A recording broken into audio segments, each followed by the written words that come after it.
Bonjour, je suis ravie de vous retrouver sur ma chaîne Textiles et Chemins de Vie pour le tirage des énergies des signes astrologiques pour le mois d'août 2020, nouveau format.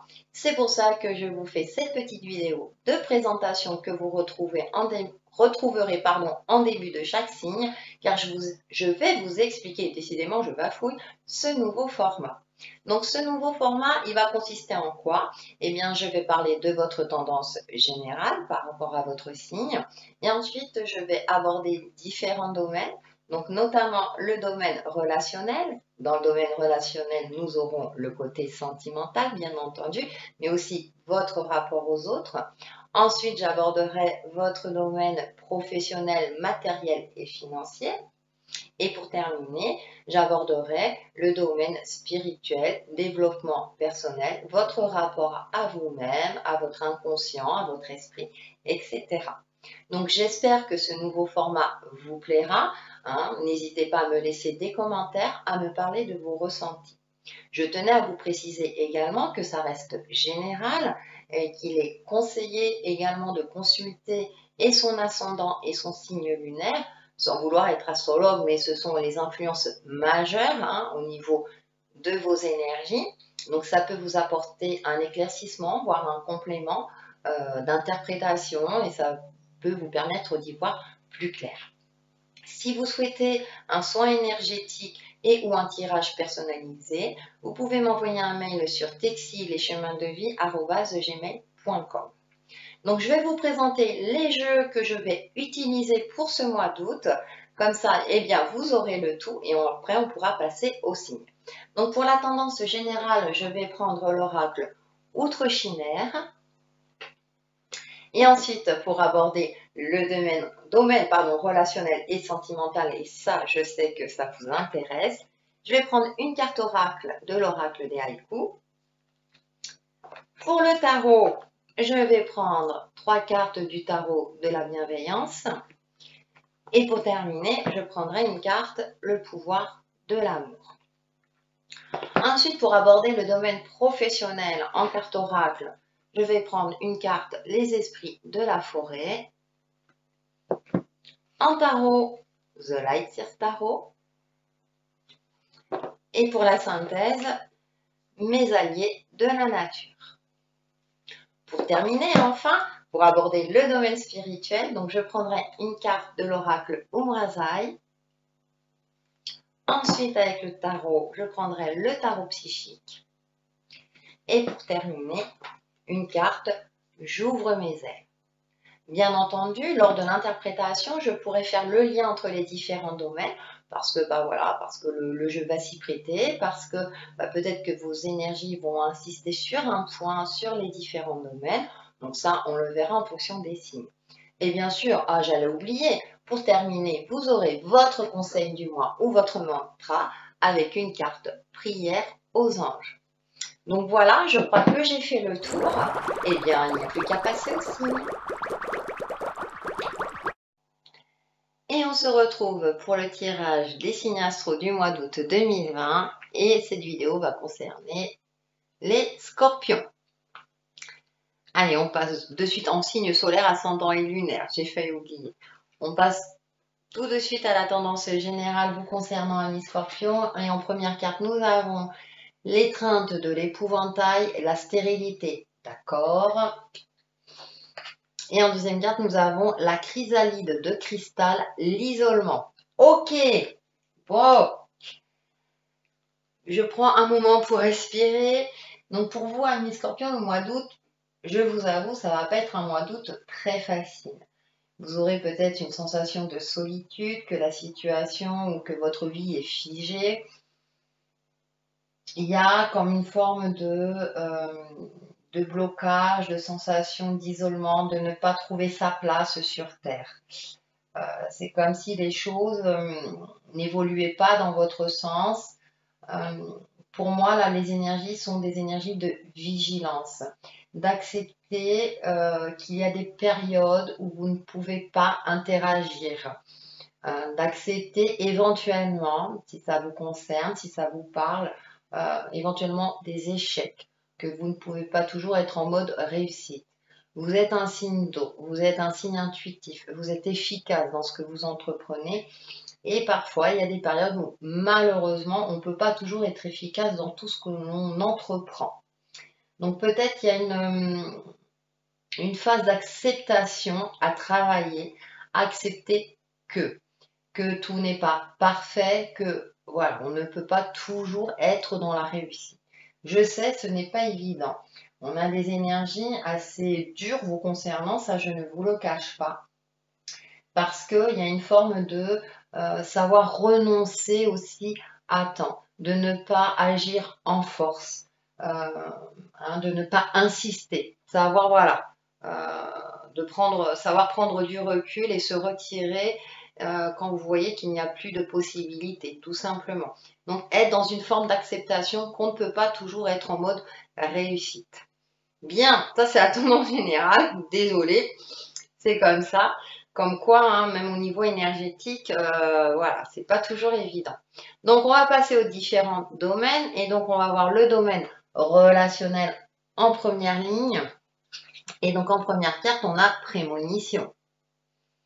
Le reflet de la lune s'attarde ce matin dans la rosée. Vous êtes un signe intuitif, hein, je vous l'ai dit. Et là, elle est dans les tons bleus. Mais là, ce qui me caractérise par rapport à l'ambiance générale, elle est dans les tons un peu froides. Pourtant, on a une rose éclose. Donc, j'ai l'impression qu'au niveau relationnel, on vous demande de garder confiance, de garder la foi en votre lumière intérieure. Que même si votre situation au niveau relationnel n'est pas au top du top, de garder confiance en vous. D'essayer de garder votre optimisme et de focaliser sur les aspects positifs. Je prends un exemple, hein, peut-être que vous avez la sensation de ne pas être suffisamment entouré, mais si vous avez un ami, c'est déjà précieux. Voilà, c'est un exemple. Hein. Donc à vous de voir. On va aller un peu plus loin avec le tarot. Nous avons 10 d'air. Ouais, s'alléger. Hein. Justice, trouver un équilibre, un juste milieu, et ouais. Et messager d'eau. Et on a le côté intuitif qui ressort. Ce qui est intéressant, c'est qu'on a le 10 d'air là. L'air, c'est l'intellect, le mental, avoir l'esprit clair. Elle souffle sur la plume.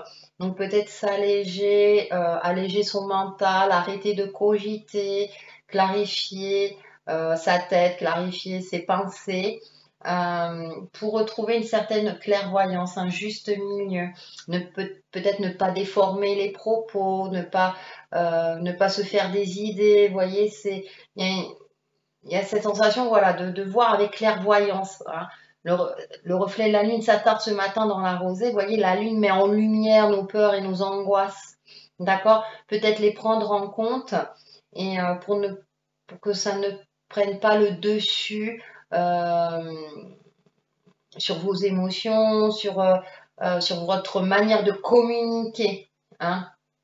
Et on a le messager d'eau. Et donc là, on voit hein, le messager d'eau, il est paré, il communique hein, avec l'hippocampe, il communique avec un personnage. Donc, dans votre communication, prenez en compte vos émotions sans être submergé par celles-ci.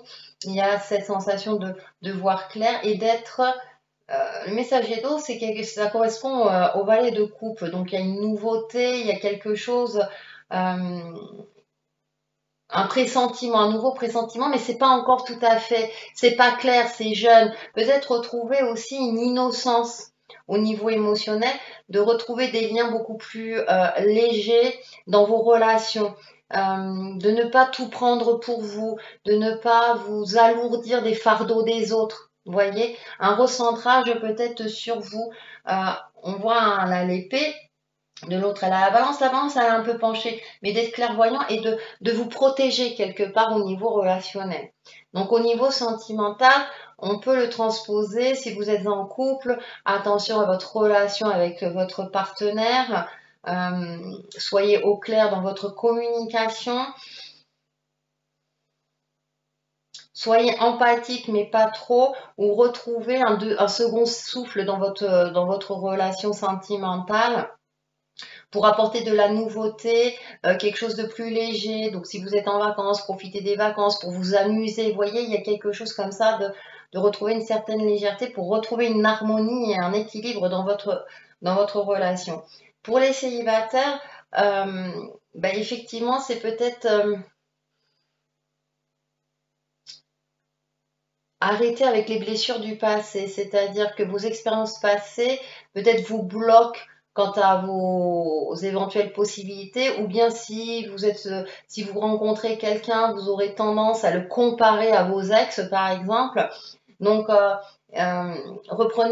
essayez de retrouver une légèreté d'esprit, une certaine innocence, ne pas, comment dire, ne pas toujours penser, ne pas mettre par exemple, alors si vous êtes une femme et que vous cherchez un homme, ne pas mettre tous les hommes dans le même panier. Voilà, tous les hommes ne sont pas négatifs, pour pas dire d'autres mots. Vous voyez, vous êtes peut-être dans une forme comme ça où vous avez tendance à mettre tout le monde dans le même panier. Or, si vous êtes un homme, c'est pareil dans l'autre sens. Donc, retrouvez peut-être, alors déjà une confiance en vous, hein, parce que là, il y a des parures, hein, le messager voilà, avec une couronne, à des perles et tout ça. Donc confiance en vous, confiance en vos émotions pour vous ouvrir aux autres et retrouver cette légèreté, cette innocence et cette joie de vivre pour justement vous ouvrir à un partenaire sans tout de suite le cataloguer dans quelque chose que vous avez déjà vécu. Ouvrez-vous à la nouveauté. Voilà, je cherchais mes mots. Ensuite, pour faire la synthèse du domaine relationnel, nous avons présent. Vous vivez dans l'instant présent et êtes en mesure de faire appel à l'énergie de l'amour dans vos circonstances présentes. C'est une très jolie phrase. Donc, vivez dans l'instant présent. Donc, ça me rappelle la carte de la justice. Hein. Soyez conscient, vivez dans l'instant présent, pesez le pour et le contre, allégez votre esprit. Reconnectez-vous à vos émotions, donc peut-être aussi à votre enfant intérieur pour communiquer avec plus d'efficacité autour de vous et donc dans les différents aspects. Ça peut être aussi le domaine sentimental et justement être clairvoyant par rapport à votre communication. On va passer au domaine matériel, professionnel et financier. Donc nous avons décidément la solitaire. Alors, on a des tendances générales et on retrouve ça dans tous les domaines. Dévouement, amour-propre, concentration. Donc là, tout de suite, ça va me parler de se recentrer sur soi. Elle est bien maquillée, mais on voit elle a un regard un peu dans le vague. Pardon. Pourtant, elle est entourée de roses. Il y a de la rose. Hein. Si la rose a une signification pour vous, allez-y parce que là, j'ai envie de dire, c'est une signification particulière. Donc, il y a un recentrage sur soi à avoir. Prendre conscience aussi de notre valeur ajoutée si c'est dans le domaine professionnel, de nos qualifications, de notre capacité à être efficace dans notre travail. Reprenez confiance en vous quelque part. Hein. Moi, j'ai plus le mot concentration qui m'apparaît, c'est soyez concentrés, restez concentrés aussi sur les tâches que vous effectuez. Dans le domaine financier aussi, soyez vigilants à vos dépenses et soyez maître justement de celles-ci pour ne pas effectuer des dépenses déraisonnées. Ensuite, nous avons le roi de bâton, le magicien. Et pour terminer, nous avons le roi de coupe. Alors, ce qui me frappe, on a deux énergies masculines très fortes, deux rois. D'un côté, ce roi, vous voyez, il est sûr de lui, il a confiance en lui. On a le lion derrière, il a cet instinct animal, mais il contrôle, il maîtrise. Et il est actif, il est efficace dans ce qu'il entreprend. Et de l'autre côté, on a ce roi de coupe qui est plutôt plus calme, plus posé, qui se connecte à ses intuitions, pour lui permettre d'agir avec sagesse et finesse. Hein. Et au milieu, on a ce magicien. Donc, ça me rappelle par rapport au domaine relationnel, il y a cette forme d'équilibre, de retrouver un juste milieu. Si au niveau professionnel, par exemple, vous êtes dans une phase un peu conflictuelle avec des collègues, faites preuve de sagesse. Prenez en compte Soyez intelligent dans ce que vous allez faire. Vous voyez, vous avez cette intelligence-là, mes scorpions. Vous avez cette intelligence pour pouvoir vous imposer avec efficacité, sagesse et que ça passe. Parce qu'au milieu, on a ce magicien qui a tous les ingrédients dans ses mains, qui est capable d'agir. C'est la numéro 1. Donc, on passe à l'action avec les éléments qu'on a en main. On connaît tous les tenants et les aboutissants et on sait qu'on va agir avec efficacité. Donc là, on va me parler d'efficacité. Au domaine financier aussi, prendre en compte vos limites budgétaires, voilà, et de dépenser efficacement, de faire fructifier. Alors, je ne sais pas pourquoi ça me vient à l'esprit aussi de faire fructifier votre argent, si ça vous parle, bien entendu, on reste quand même général. Donc, voilà, de trouver un juste milieu. Et dans le domaine professionnel, effectivement, d'agir avec efficacité, sans vous perdre, sans vous sacrifier à la tâche ou au travail. Donc, le domaine matériel, a priori, vous avez une certaine harmonie et un certain équilibre, pour peu que vous ayez conscience de vos capacités, de votre maîtrise budgétaire et de votre maîtrise de qualification professionnelle, par exemple. Pour faire la synthèse de ce domaine, nous avons tiré la carte la loutre. Ta vie est faite pour ouvrir ton cœur et respirer à plein poumon. Tu t'oxygènes chaque jour et contribues à faire bouger ton corps et pas seulement ton esprit. Donc en plus, je disais, on a des énergies masculines, des énergies actives. Donc soyez dans l'action, dans le domaine matériel, agissez. En tout cas, les énergies vous encouragent dans ce sens-là, même si on a une tendance générale où c'est figé. C'est-à-dire qu'on va vous demander, agissez ce sur quoi vous pouvez agir. Par contre, si vous voyez que une situation est stérile, je parle du domaine matériel, sachez partir en retraite. D'ailleurs, le roi de coupe, il est assis, il prend du repos, il réfléchit avant d'agir, il se connecte à ses ressentis, il ne va pas agir tout azimut. Là, le roi de bâton, il est debout, il n'est pas en pleine action, il réfléchit, il regarde la situation, le magicien également, il est assis. Là, il commence à percevoir, peut-être à visualiser de comment il va agir, vous voyez, par rapport aux énergies générales. Donc, soyez dans cette énergie masculine active, ça ne veut pas dire qu'il faut tout de suite faire. Soyez conscient de ce que vous allez faire pour agir avec efficacité. Il y a cette, voilà, on se recentre. Ensuite, on va passer au domaine spirituel, psychique et le travail sur soi à effectuer. Et nous avons la numéro 4. Prendre soin, prendre responsabilité. Je suis, tu es, nous sommes un être de lumière, venu ensemencer la terre de sa vibration d'amour. Ouais, prenez conscience de votre incarnation sur Terre. Et là, on voit un personnage plutôt jeune, un petit peu triste. Donc, reconnexion aussi peut-être avec son enfant intérieur. Je vous disais, retrouver une légèreté d'esprit. Pour voir peut-être qu'en ce moment, il est un petit peu tristounet parce que les énergies ambiantes sont pas au top. Et que un enfant c'est pareil, quand il n'obtient pas ce qu'il veut, il part un peu dans tous les sens, il sait pas. Donc reconnectez-vous peut-être à votre enfant intérieur pour le rassurer et pour vous rassurer vous par la même occasion, pour reprendre confiance en vous. Voilà, j'ai le message. En plus c'est le numéro 4, donc il y a cette notion aussi de reprendre aussi les rênes un petit peu de sa vie quelque part, de structurer, de se restructurer aussi. Pour justement avoir une vision claire de ses ressentis d'une part et ensuite pour pouvoir avoir une vision claire sur l'aspect concret de votre vie. Avec le tarot, nous avons jolie fertilité. Donc finalement, voilà, par rapport à l'ambiance générale, je pense que vous avez quand même tiré votre épingle du jeu. Passion enflammée. Et on termine par succès triomphal. Alors, en plus de cas, il y a quand même de la nouveauté. Ce qui me frappe là, ce que je vois, vous avez 2 cartes. Là, on a le chakra du cœur, on a le chakra du cœur, on a un cercle lumineux, 2 cercles lumineux. Donc, reprendre confiance en vous. Retrouver une vitalité énergétique. Le jaune me fait penser au chakra solaire, confiance en soi, la vitalité, l'énergie. Donc, il y a cette sensation-là, tout en étant connecté à son chakra du cœur. Donc en connexion avec son âme. Donc reprenez confiance en votre pouvoir créateur.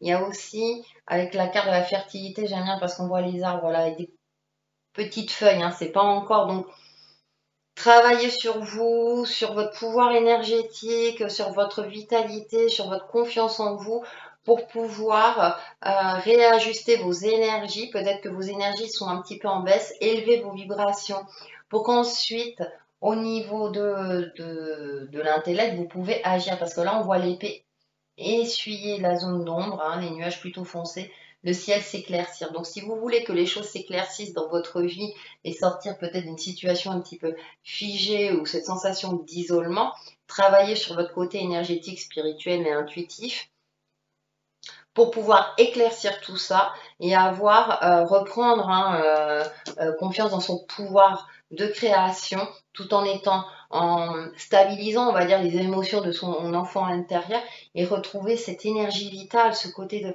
ah oui, je suis capable de.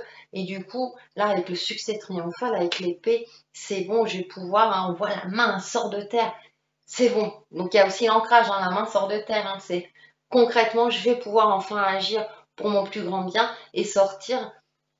Elle sort de terre, hein, du mal, on voit que la main, hein, c'est pas le corps entier. Donc, il y a un travail assez à effectuer hein, sur vous-même, hein, sur l'aspect énergétique, pour justement sortir de tout ça, de cette énergie un petit peu figée vous concernant durant ce mois d'août, et enfin retrouver votre place, hein, tout simplement, sur la Terre. En synthèse, on a les conflits. Décidément, elles sortent souvent, hein, ces cartes de conflit. Créer l'ouverture aux autres. Le conflit se transforme en outil d'évolution si vous choisissez de vous en servir comme d'un levier pour aller à la rencontre de l'autre et de ses malaises, dans l'ouverture et sans asservissement.